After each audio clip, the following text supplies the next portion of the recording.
பலரும் நம்ம நிகழ்ச்சிகளை தொடர்ச்சியாக பார்க்குறீங்க. ஆனால் சப்ஸ்கிரைப் பண்ண மறந்துடுறீங்க. நம்ம நேயர்கள் மறக்காமல் சப்ஸ்கிரைப் பண்ணுங்கள். இனி வரும் நாட்களில் நிறைய அரசியல் பேச வேண்டியிருக்கு.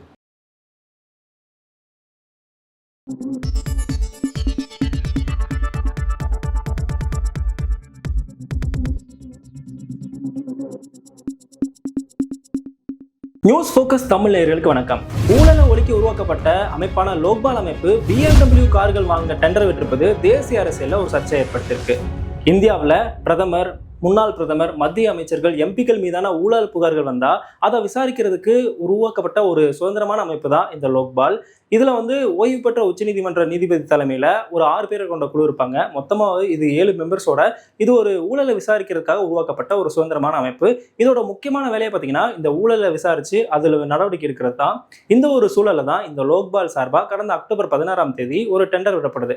அதில் இந்த லோக்பாலில் இருக்க ஒவ்வொரு உறுப்பினர்களுக்கும் ஒரு BMW கார் வீதம் மொத்தம் 7 கார்கள் வாங்குறதுக்கு டெண்டர் விட்டுருக்காங்க. இதில் ஒரு காரோட மதிப்பு பார்த்தீங்கன்னா 70 லட்சம் ரூபாய். அதாவது மொத்தமாக 7 காருக்கு 3.5 கோடி ரூபாய் அப்படின்னு பேசப்படுது. ஊழலை ஒழிக்க உருவாக்கப்பட்ட அமைப்பான லோக்பாலே இந்த மாதிரி ஆடம்பர கார்கள் வாங்குறதுக்கு டெண்டர் விட்டிருப்பது தான் தற்போது சர்ச்சையா இருக்கு.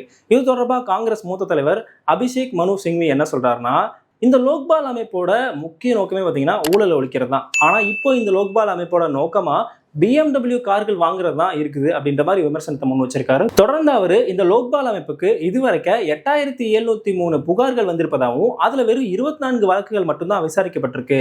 இந்த லோக்பால் அமைப்பு தன்னோட வேலையை விட்டுட்டு இந்த மாதிரியான விஷயங்கள்ல கவனம் செலுத்துது அப்படின்ற மாதிரி விமர்சனத்தை முன் வச்சிருக்காரு. இது தொடர்பாக காங்கிரஸ் மூத்த தலைவரும் முன்னாள் அமைச்சருமான ப. சிதம்பரம் என்ன சொல்றாருன்னா, உச்சநீதிமன்ற தலைமை நீதிபதிகளுக்கு இதுவரைக்கும் சாதாரண ரக கார்கள் தான் வழங்கப்பட்டு இருக்கு. அப்படி இருக்கக்கூடிய சூழல்ல லோக்பால் அமைப்பு உறுப்பினர்களுக்கு ஏன் இவ்வளவு விலை உயர்ந்த கார்கள் வழங்கணும், அது மட்டும் இல்லாம மக்களுடைய பணத்தை ஏன் இப்படி வீணா செலவழிக்கணும் அப்படின்ற மாதிரி கேள்வியை அவர் எழுப்பியிருக்காரு. இது தொடர்பாக காங்கிரஸ் பொதுச் செயலாளர் ஜெயராம் ரமேஷ் என்ன சொல்றாருன்னா, இந்த லோக்பால் அமைப்பே அப்போ இருந்த மன்மோகன் சிங் அரசை கவிழ்க்கணுன்றதுக்காக அண்ணா ஹசாரே, அரவிந்த் கெஜ்ரிவால், RSS இவங்க மூலமா தான் செய்யப்பட்டது.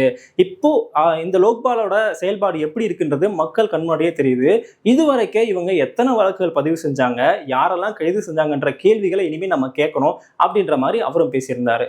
இது தொடர்பா சமூக ஆர்வலரும் வழக்கறிஞருமான பிரசாந்த் பூஷன் தன்னோட எக்ஸ்தல பதிவில் இந்த அமைப்பு பல ஆண்டுகளா உறுப்பினர்களே நியமிக்கப்படாமல் இருந்ததாகவும் அதுக்கப்புறம் உறுப்பினர்கள் நியமித்து தற்போது அவங்களுக்கான இந்த விலை உயர்ந்த கார்கள் வாங்குறதுக்கான பணியில் அவங்க ஈடுபட்டிருக்காங்கன்றத அவரும் விமர்சனம் செஞ்சிருக்காரு. இப்போ இந்த லோக்பால் அமைப்பு எப்படி ஏற்படுத்தப்பட்டது அப்படின்னு பார்த்தோம்னா, கடந்த 2011 டெல்லியில அண்ணா ஹசாரே தலைமையில ஊழலுக்கு எதிரான சிறப்பு சட்டத்தை ஏற்றக்கோரி போராட்டம் நடக்குது. அது தேசிய அளவில் கவனம் பெறுது. அதனோட விளைவாக தான் இந்த லோக்பால் சட்டம் ஏற்றப்படுது. லோக்பால் சட்டம் 2013 இருந்து அமலுக்கு வந்ததுக்கு அப்புறம் லோக்பால்ன்ற அமைப்பு உருவாக்கப்படுது. மேல சொன்ன மாதிரி இந்த லோக்பால் அமைப்போட வேலையை பார்த்தீங்கன்னா ஊழலுக்கு எதிரான புகார்களை விசாரிக்கிறது. இது ஒரு சுதந்திரமான அமைப்பா அரசாங்கத்தோட அரசியல் தலையீடு இல்லாமல் இருக்கணுன்றதுக்காக தான் இதுக்கு ஓய்வு பெற்ற உச்சநீதிமன்ற நீதிபதி தலைமையில இந்த மாதிரியான ஒரு குழு அமைக்கப்பட்டது. இந்த லோக்பால் அமைப்பு ஊழலை ஒழிக்க ஏற்படுத்தப்பட்ட ஒரு அமைப்பா பார்க்கப்பட்டாலும் இது வரைக்கும் இவங்க வந்ததுக்கு அப்புறம் என்னென்ன நடவடிக்கை எடுத்தாங்க அப்படின்ற கேள்விக்கு சரியான பதில் இல்லை. இந்த இடத்துல இந்த அமைப்பு வந்ததுக்கு அப்புறம் இந்தியாவில் ஊழலே நடக்கலையான்ற கேள்வியும் இங்க வருது. ஒட்டுமொத்தமா பார்த்தோம்னா இந்த லோக்பால் அமைப்புங்கிறது ஊழலை ஒழிக்கிறதுக்காக உருவாக்கப்பட்ட ஒரு அமைப்பு. இந்த அமைப்பே இப்படி BMW கார்கள் வாங்குறதுக்கு டெண்டர் விட்டிருப்பது மக்கள் மத்தியில இந்த அமைப்பின் மீதான நம்பகத்தன்மை மீது சந்தேகத்தை ஏற்படுத்துது.